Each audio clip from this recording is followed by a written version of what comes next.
Hola amigos de Conoce Chiriquí, ¿cómo me les va? Hoy estamos aquí con doña Cintia Arauz y doña Kisna Pérez, que son del equipo de trabajo del Centro Médico Nightingale, que queda en Plaza María Asa, y vamos a estar hablando sobre un tema muy importante que se llama la importancia de los controles de salud. ¿Cómo me les va? ¿Cómo han estado? Muchas gracias por querer compartir conmigo este espacio. Eh, Cuéntenme un poquito de ustedes con respecto al centro de salud, qué tipo de servicios tienen, ese tipo, y después ya entramos en tema. Sí, muy buenas tardes. Con respecto a los servicios que ofrecemos, tenemos atención de medicina general, atención de especialistas como lo que es cardiopediatría y pediatría, nutrición y ortopedia. Entre los servicios que ofrecemos tenemos urgencias menores, laboratorios, inyectables, canalizaciones, nebulizaciones, toma de Papa Nicolau, colocación de sonda vesical y lavados nasales y lavados de oídos. Mucho gusto, mi nombre es Cintia Arauz, enfermera de profesión. Bueno, el por qué crear Centro Médico Nightingale para nosotras fue un proyecto para la comunidad chiricana. ¿Por qué motivo, Gabriela? Porque vimos la necesidad de lo que es la prevención de salud. Acá es un centro médico que está enfocado a lo que es la promoción de la salud. Ya hemos realizado ferias aquí mismo en Plaza María Vía Interamericana, en las dos bombas, la parte del semáforo, vía UNACHI, así que aquí nos pueden encontrar. Y aquí hemos realizado esas ferias de salud. ¿Por qué? Porque nosotros estamos enfocados, como ya lo dije, a la prevención. Aquí van a encontrar un equipo de salud enfocado a eso. Damos todo lo que es atención a medicina general, tenemos también servicios de laboratorio, servicios de ultrasonido y todo lo mencionado que es de urgencias menores por Kisla. Entonces, ¿qué queremos impactar? Esa es la palabra, impactar a la sociedad para que se realicen los controles de salud preventivamente, no esperar a que llegue una enfermedad, Gabriela. Yo siempre creo en todo, creo en la prevención, en el carro, en esto, en lo otro. Siempre uno tiene que ser precavido, es mejor estar a tiempo. Inclusive el seguro, en el carro, si no tienes un seguro, te presenta, hay un montón de cosas que es mejor estar prevenidos, que es fundamental. Pero, ¿qué son exactamente? Porque vamos a hablar de los controles de salud. ¿Qué son exactamente los controles de salud? Porque, por ejemplo, usted me pregunta a mí qué son los controles de salud y yo digo, bueno, yo tengo que ir una vez al mes donde mi doctor, a ver qué ha pasado conmigo, con mi cuerpecito. No, entonces, cuénteme qué es un control de salud, para quién es, porque creo que deben de existir diferentes. O sea, por ejemplo, yo que tengo ciertas, yo soy crónica, entonces tengo ciertas cosas que tengo que ver, que estar al pendiente, pero me imagino que inclusive la gente joven, una de las cosas que más me ha impactado últimamente cuando estoy viendo redes sociales o estoy viendo noticias, son dos cosas que me han impactado. Una es la cantidad de gente que se está muriendo porque le da un infarto, empiezan a vomitar, sí, empiezan a vomitar y le dio un infarto y se murieron. Eso no entiendo qué tiene que ver el estómago con el corazón, pero bueno, entonces, y lo otro, cuando hablo de salud, que bueno, ya esto es otro tema como otro especialista, es la salud mental. El estrés, creo que la poca salud mental infiere en nuestra salud física, me parece a mí, ¿verdad? De mi ignorancia. Entonces, contame qué son los controles de salud, quiénes deben de tener control de salud, como cada cuánto, cómo se maneja el asunto. O sea, bueno, los controles de salud es para toda persona desde su nacimiento, Gabriela. Desde su nacimiento. Una persona, al nacer, debe asistir a un pediatra. Si no existe la factibilidad económica, el médico general está formado para atender a un paciente pediátrico. Los controles de salud para un paciente de 0 días a 1 año de edad es mensualmente. Luego de eso, de cumplir el primer año de vida, los controles de salud se hacen cada 6 meses. La etapa de crecimiento y desarrollo de todo paciente pediátrico, aparte de los controles de salud, no podemos dejar aparte las vacunas. La inmunización es correcto. Eso para mí Es correcto. Se ha visto científicamente todas las enfermedades que se han logrado erradicar gracias a la inmunización. Sí, a mí, con respecto a eso, me hacía mucha gracia los antivacunas ahora que pasó el COVID.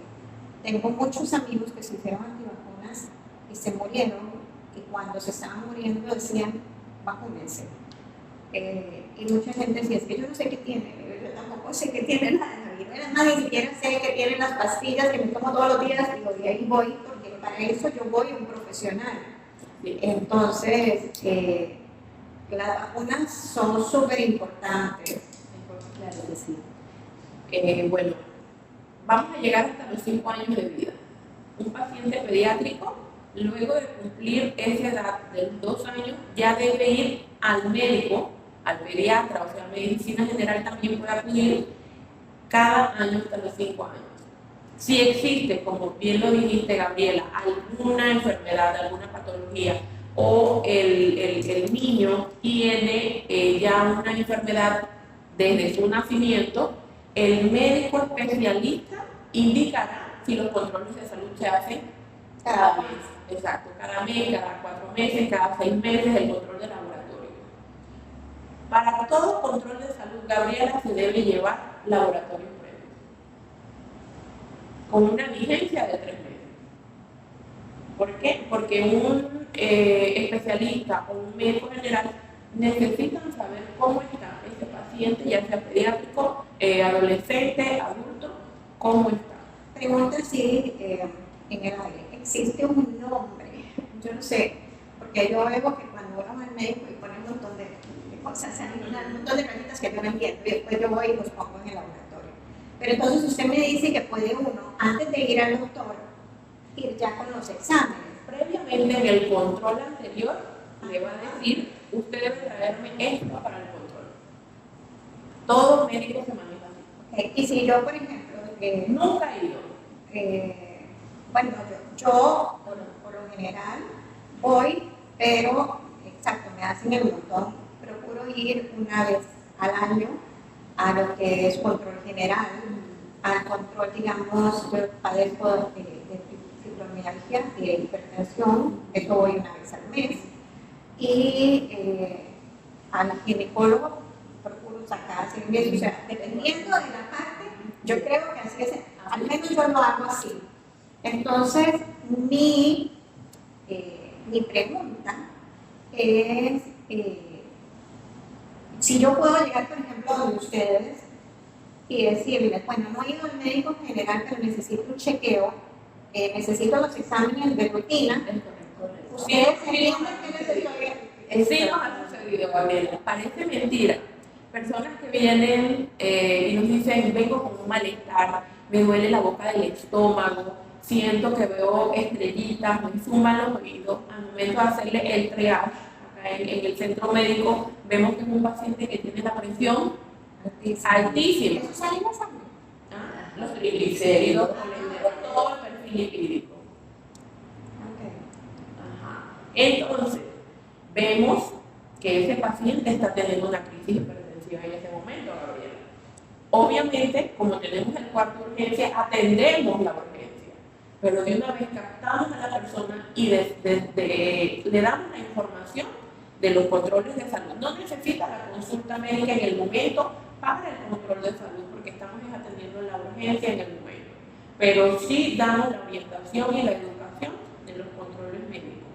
Porque una persona que ya sufre, que ya tiene 45 o 35 años, vámonos más. Un chiquillo. Exacto, piensa que son chiquillos, Gabriela, que están en su plena juventud, y no es así. No, Ya a los 35 años, pero es que vamos a llegar, toda la humanidad ha cambiado. Te puedo decir que hace 30 años, una persona a los 35 años no sufría casi de nada. Y ahora, esas son las personas que potencialmente son hipertensas, son diabéticas, sufren insuficiencia renal y no lo saben, lo desconocen, Gabriela.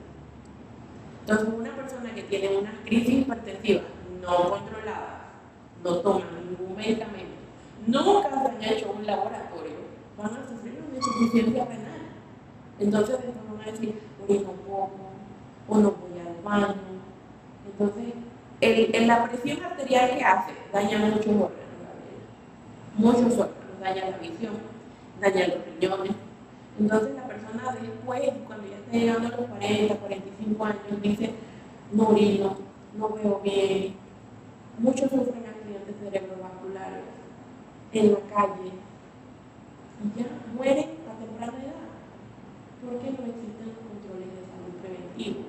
Bueno, yo cuando me di cuenta que era hipertensa fue porque empecé a sentir unos dolores de cabeza que yo no me podía ni peinar, tenía el pelo largo, el doctor me mandó a cortarme el pelo mientras me mandaron a tomar la presión todos los días, no, pero diferentes horas y llevar un control para poderme medicar. Por eso digo que también es mucho la salud, era un momento de mucho estrés y otras cosas, pero el doctor sí me dijo, ahora ya de por vida vas a ser hipertensa. No es que ahora te tomas el medicamento como pasa con y se va a curar. Y se va a curar. No, o sea, ya estamos aquí, ya tenemos que aprender a vivir con eso.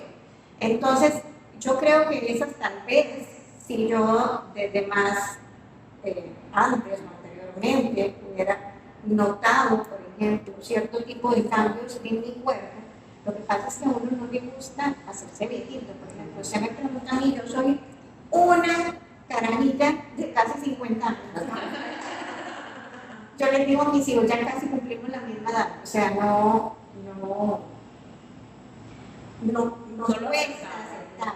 Y después, otra cosa que he visto en la gente, que, por ejemplo, cuando les dicen que son hipertensos o diabéticos o algo,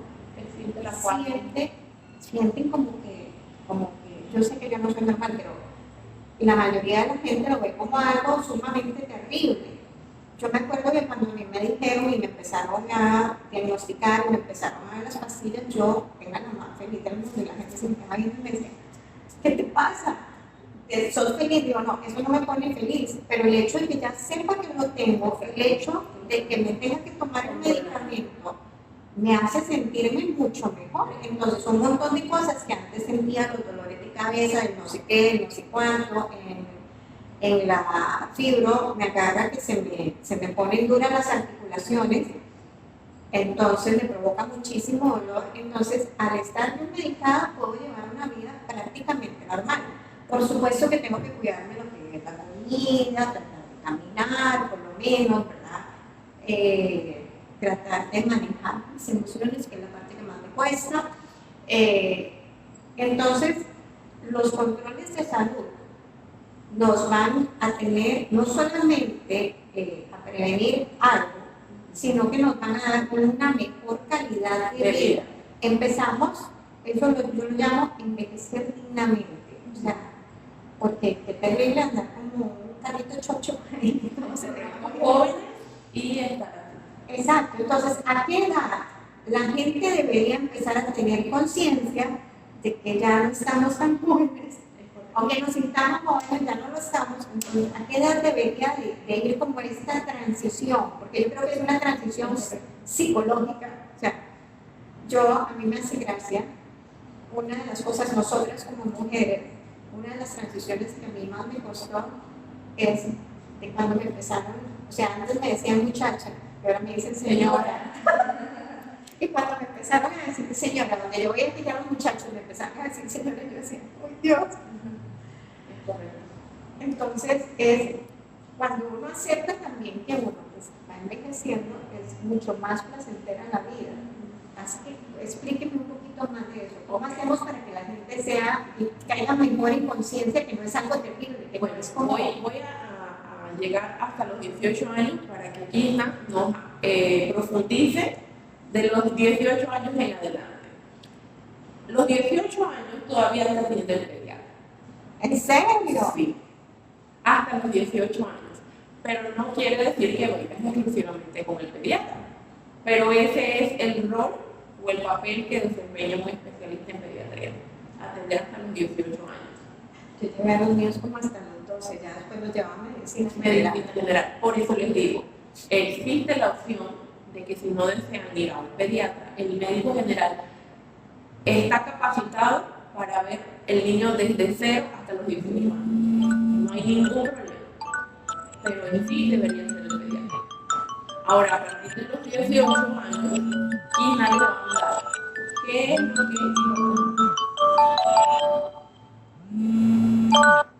que Kina les va a dar la información de qué es lo que debe hacer, porque ya no eres un niño, no eres un adolescente, ya viene otra etapa.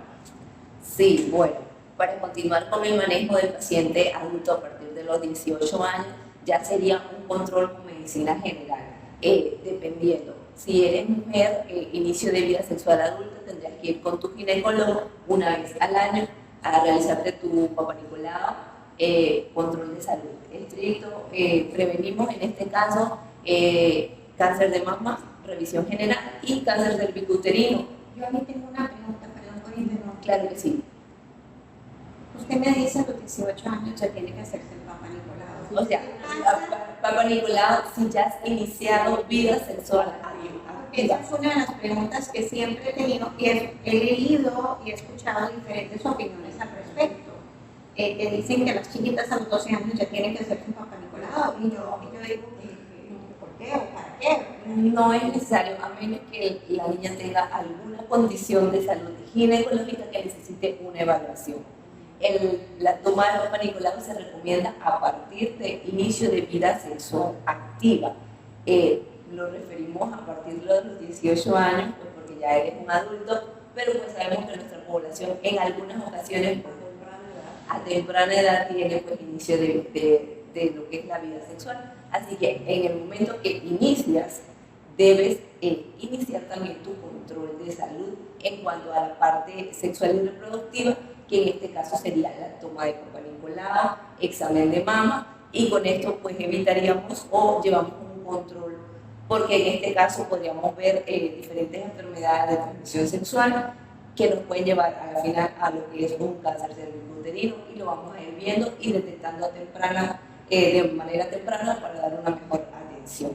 En cuanto lo que es adulto, no nada más lo que es ginecológico, los controles de salud con medicina general serían una vez al año con laboratorios como comentó mi compañera Cintia, que serían un pH, un examen general de heces, orina, perfil lipídico y un examen de BUN y creatinina para ver lo que es la función renal. Aquí yo quiero hacer un paréntesis porque ya que estamos hablando de esto, que considero muy importante, yo sé y hay mucha controversia respecto de la educación sexual. Yo siempre hablé con mis hijos así muy abiertamente para que ellos tuvieran la confianza. Sin embargo, te digo que mi reacción cuando mi hija, me di cuenta que mi hija había empezado su vida sexual, casi me muero, o sea, porque era mi bebé, la menor, y era, sí, exacto, fue mi parte, y exploté como la bomba atómica, que no fue lo más prudente, porque siempre, exacto, porque siempre hablé con ellos de todo, sin embargo, cuando fue ella, casi me da algo. Es muy importante que los jóvenes sepan que tienen que tomarse una pastilla, que ponerse una inyección, que prevenir un embarazo, no es lo más grave cuando usted empieza una vida sexual. No solamente eso implica ser responsable sexualmente, es la cantidad de enfermedades que hay. Entonces, yo me acuerdo que cuando mi hijo mayor estaba pequeño, hace 30 años, yo llegaba al supermercado, yo le decía, ¿quieres algo? Y él gritaba, quiero condones. Y yo era un chiquito como de 2 años. Y yo le decía, ¿para qué querés condones? Porque me protegen, porque eso dice el ánimo de Exacto. Entonces él quería condones porque los condones lo protegían.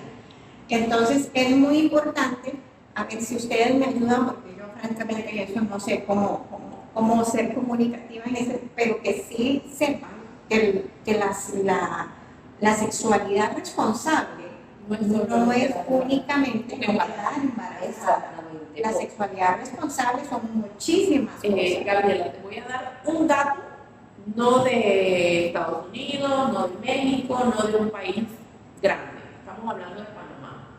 Al día se detectan de 4 a 5 casos de HIV. O sea, SIDA. No nos vamos lejos, eso no es en otro país, eso es aquí en Panamá. Y algo que tiene que ver la gente es que es algo que no se ve. O sea, la gente parece normal, la gente, usted no lo ve enferma, la gente anda normal y tiene una enfermedad. A veces andan normal y también lo desconocen y andan promiscuos, Transmitiendo la enfermedad. Y ya cuando se dan cuenta, han tenido relaciones sexuales con 20 personas. Una de las cosas que a mí me gusta muchísimo de Panamá, yo que soy costarricense, es que para casarte te obligan a hacer exámenes de todo. En Costa Rica no, usted dice voy a casar y van y se meten con cualquier abogado, porque hasta son los abogados los que casan. Entonces te metes donde cualquier abogado te casaste. Y después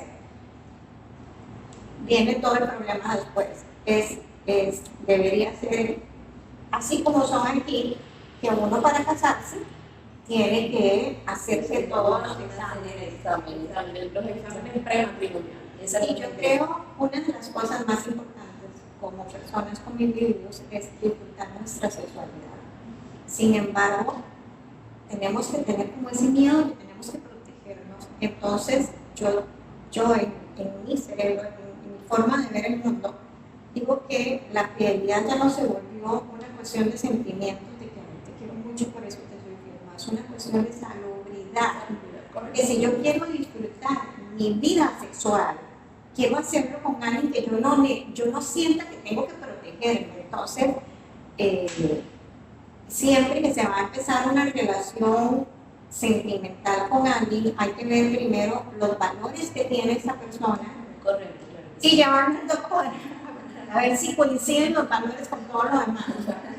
Y aquí nos pasamos a la educación sexual, pero Es que, Gabriela, si todo esto es controles de salud, eso es lo que le va a hablar un médico general aquí a cualquier adolescente o un adulto joven.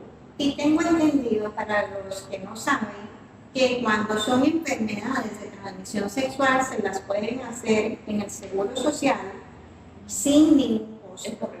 O sea, nada más llegas y no importa si sos extranjero, no importa si sos panameño, no importa nada. Usted llega al Seguro Social, al centro de salud o al hospital o a donde sea y usted dice, yo quiero hacerme los exámenes de control para enfermedades de transmisión sexual y te los hacen. Estos exámenes específicamente son el HIV, que es la prueba rápida, y el de BDRL, que es sífilis. Y sí sé que tenés que firmar Consentimiento. un consentimiento para el examen. Sí. Porque de ser positivas, esas son enfermedades que deben ser notificadas epidemiológicamente. Por eso es el consentimiento. Porque esa información ya no va a quedar entre el seguro y esa información va a ir a estadísticas. Bueno, no sé qué más podemos agregar. Con el manejo del adulto, entonces seguimos con los controles anuales que quedamos que se debe realizar un VIH, un urinálisis, una prueba de heces, un perfil lipídico y una prueba de función renal. Estos serían los controles, los laboratorios generales para una evaluación anual del control de salud de un adulto sano a partir de los 18 años. Ya, si en tal caso este adulto sano empieza a una patología, ya se derivaría a algún especialista que lo requiera, inicialmente medicina interna, y pues hará más estudios para indicar si necesita medicamentos o si necesita controles en un periodo más corto de tiempo. Yo quiero hablar de un tema que casi nadie habla y que es como muy abandonado, que son los adultos mayores. Correcto. Háblame un poquito de los adultos mayores. ¿Y cuándo empieza uno a ser adulto mayor? Para sentirme informada, ¿verdad? Ajá. Bueno, los adultos mayores, estamos hablando de 55 a 60 años en adelante. a la vuelta de la esquina. O sea, si tenemos un adulto mayor que no sufre ninguna enfermedad, que es un adulto mayor que no es hipertenso, que no es diabético, solamente debe venir a controles una vez al año con los laboratorios que ya mencioné. O sea, solamente para revisar su presión arterial, su glicemia, cómo está la nutrición, entonces, y evaluar pues, generalmente todo el paciente, si no necesita pues, ninguna evaluación específica. Ya si necesita, si tiene una patología, como mencionó Cintia, diabetes, hipertensión, las que son las más comunes, entonces ya los controles serían cada 6 meses o cada 3 meses, dependiendo la evaluación de su médico. ¿Y por qué a mí me toca cada mes? Porque tiene alguna patología agregada a la hipertensión que no es normal, una fibromialgia. O sea, toman otros medicamentos Que necesitan de las articulaciones y necesitan una evaluación periódica constante para ver cómo está respondiendo tu cuerpo al medicamento. Por eso existen muchas subespecialidades que muchas personas desconocen. La visión que tiene el centro médico es ampliar a todas esas subespecialidades porque tenemos el espacio físico para realizarlo. Estamos empezando, no tenemos todavía un mes, unos días. Una cosa que sí me gustaría decirles de ellos es que como están en Plaza María Asa, que es un centro comercial que es bastante nuevo, hay donde parquear. Yo no sé si a todos les pasa, pero a mí me cuesta mucho cuando yo voy a mi control, donde mi doctor, porque no tengo dónde dejar el carro y siempre es un martirio, y si hay parqueos, son parqueos que están muy, o sea, 3, 4 parqueos, y si hay 5 pacientes, pues ya tengo que ver dónde parquear el carro. Entonces, tienen un amplio parqueo. Los horarios, de 9 de la mañana a 6 de la tarde. Y vamos a hacer una pausa porque vamos a ir con el doctor Jorge Lili.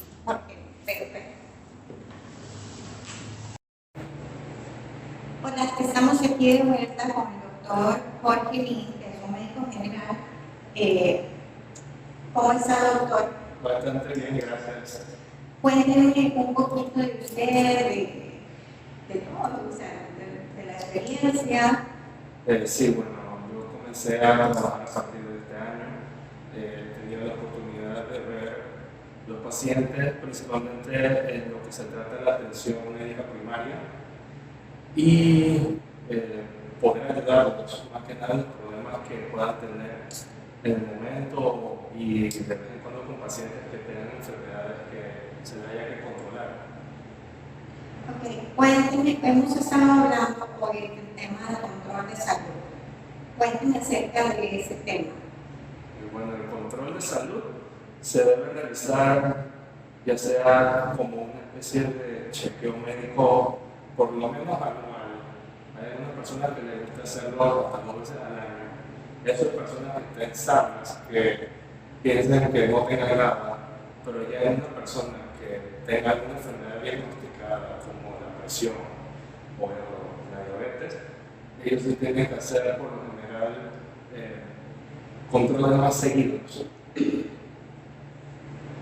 ¿En qué consiste el control?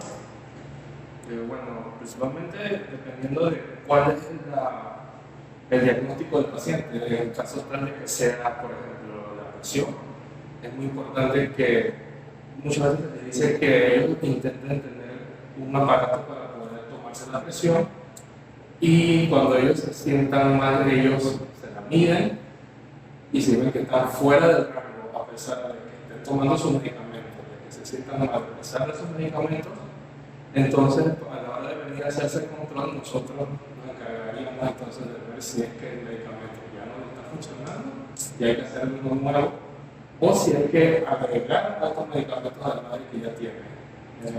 Por ejemplo, yo soy hipertensa. A mí me mandan en mis pastillas diarias, pero me pasa que cuando tengo una emoción muy fuerte, se me sube la presión. O sea, yo sé que si en este momento yo tengo mi maquinita, hoy me tomo la presión, que la tengo arriba, entonces lo que me ha recomendado mi doctor es que cuando yo tenga como ese pico emocional, entonces tenga siempre en mi cartera pues una pastilla, y es una pastilla extra que yo me tomo por ese preciso. Sí, correcto. Esos son casos ya muy específicos. Ajá.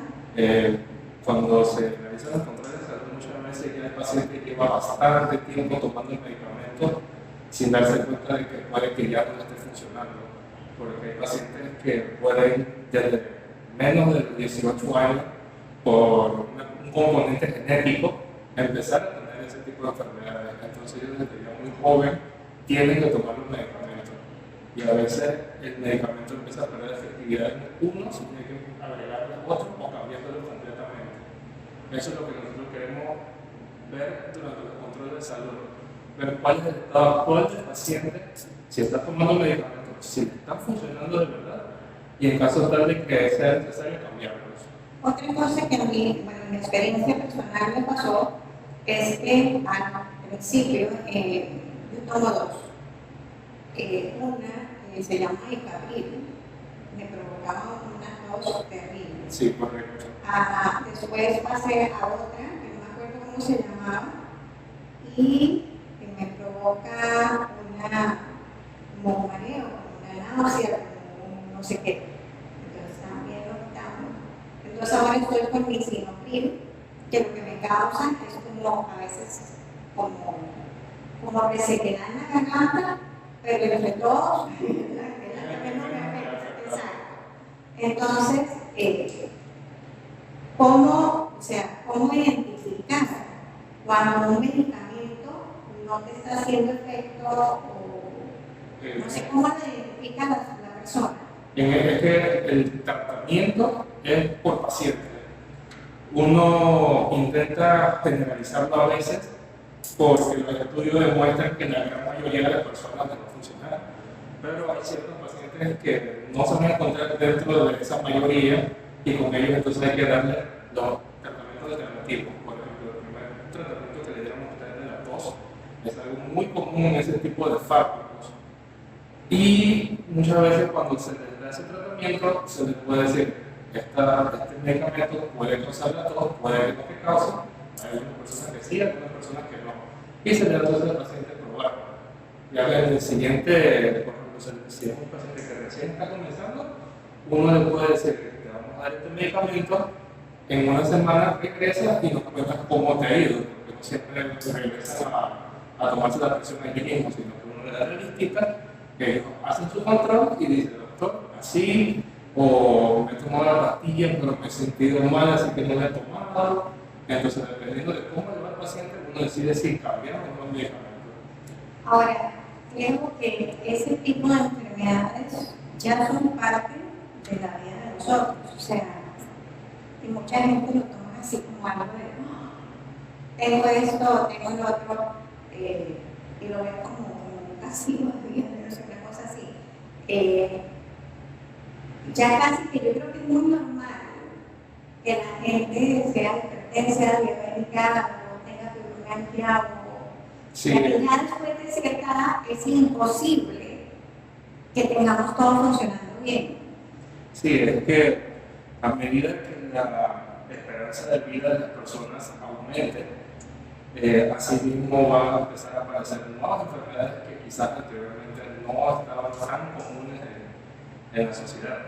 Por ejemplo, en el pasado la esperanza de vida era menor de 40 años y las personas vivían en situaciones muy precarias, todo era muy extremo, era muy difícil que se presentase este tipo de enfermedades. Pero ahora que nuestra esperanza de vida ha subido muchísimo más, tenemos mejor, por decirlo así, calidad de vida, tenemos más facilidad de tener estos alimentos, por decirlo así, altos en contenido de nocivo para nosotros, que suelen ser más baratas que las opciones más saludables. Este tipo de enfermedades suelen aparecer más comúnmente. Por ejemplo, en comparación entre países desarrollados con países países que apenas están en vía de desarrollo, podemos ver que la diferencia en la aparición de estas enfermedades es bastante diferencia. La diferencia es grandísima. En los países más desarrollados, Creo que también tiene que ver mucho con los estilos de vida de sí, las correcto. personas, porque por ejemplo, pues yo, a pesar de que veo muchas cosas con respecto a la gente oriental, creo que tienen estilos de vida mucho más sanos que la gente americana, o sea, Sí, en el Oriente se tiene que todo sea lo más natural posible y tener todo en moderación. Y algo que hemos visto en la cultura aquí en el oeste es que muchas veces comida rápida, comida de sobra, más que nada por el estrés del trabajo, y eso influye bastante en la aparición de este tipo de enfermedades. Y como estas enfermedades también empiezan a tener un componente genético, a medida que esta enfermedad va apareciendo en las familias, con cada generación que va pasando, puede que sea más fácil la pareja. Por eso hemos visto que ahora hay pacientes que son bien jóvenes y ya presentan estas enfermedades que en el pasado se consideraban que eran enfermedades casi de la vejez. algo que se quiera recomendar para que la gente, pues, no sé, pueda tener un mejor estilo de vida. Siempre se inicia con el cambio. Una persona puede prevenir comenzando con los cambios de estilo de vida, algo de ejercicio, disminuir la cantidad de comida chatarra, comida que no sea tan natural. Eso sería el inicio, ¿verdad? Y la continuación sería los controles de salud. Allí nos podemos ir apoyando para saber si pueden haber rastros o no de que la enfermedad vaya a aparecer. Pero mientras se mantenga un buen estilo de vida, este tipo de enfermedades suelen no aparecer. No es por el hecho de que mis padres son hipertensos, yo también lo voy a hacer. Uno tiene un componente genético. Pero me imagino que hay un factor Sí, el genético factor genético está presente en uno y hace que sea más susceptible en comparación a una persona que no la tenga. Entonces, estas personas con mayor razón se tienen que cuidar. Más que nada para prevenir que pueda aparecer en el futuro. Ok, entonces, bueno, hasta aquí ha llegado la entrevista. Muchas gracias, doctor. Un placer haberlo conocido. Y a ustedes, muchas gracias por acompañarnos. Les reitero la necesidad de consumir local, de apoyar a los pequeños negocios, de apoyar a los emprendimientos. Esto con el fin de tener una economía sostenible donde la misma comunidad pues, se vea beneficiada. ¿Cómo puedes colaborar? Compartiendo contenido, comentando, dando like. Recuerden que en la medida en que todos participemos podemos fortalecer la economía local y podemos hacer que el estilo de vida de las familias de nuestra comunidad pues, mejore. Muchísimas gracias y esto ha sido